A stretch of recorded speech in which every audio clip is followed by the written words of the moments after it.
Hi, I'm Robert Osborne, and welcome. Since early morning, we've been spotlighting the career of Adolphe Menjou.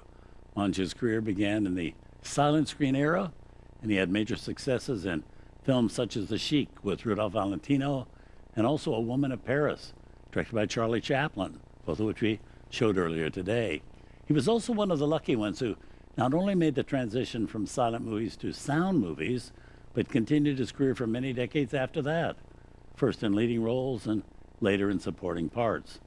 Menjou received his one and only Academy Award nomination for the 1931 film The Front Page, and his last film was 1960's Pollyanna with Haley Mills. I mean, there's quite a span there from Valentino and the Sheik to Haley Mills and Pollyanna.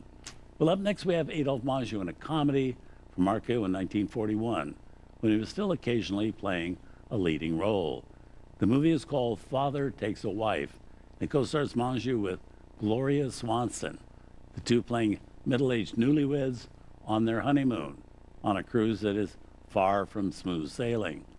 Now, playing a supporting role of a stowaway on the cruise of the honeymooners is Desi Arnaz, who had recently made a big hit in a Broadway musical called Too Many Girls, which landed Desi a movie contract at RKO in Hollywood, where he not only began his movie career, but had the whole course of his life change when he met another contractor at the studio, Lucille Ball.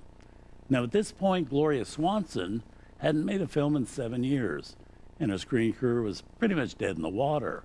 Her last movie had been in a 1934 film, which didn't excite moviegoers at all.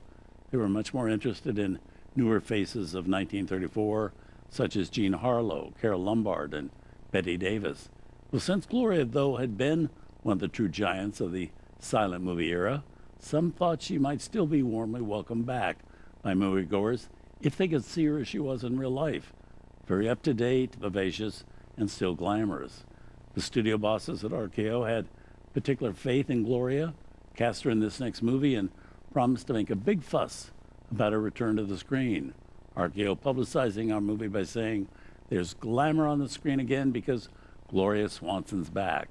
Indeed she was, but in 1941, when this film came out, Gloria was 42 years old, and the attention was going much more in the direction of Rita Hayworth, 23, Lana Turner, who was 20, and Veronica Lake, who was 18. From 1941, here's Father Takes a Wife.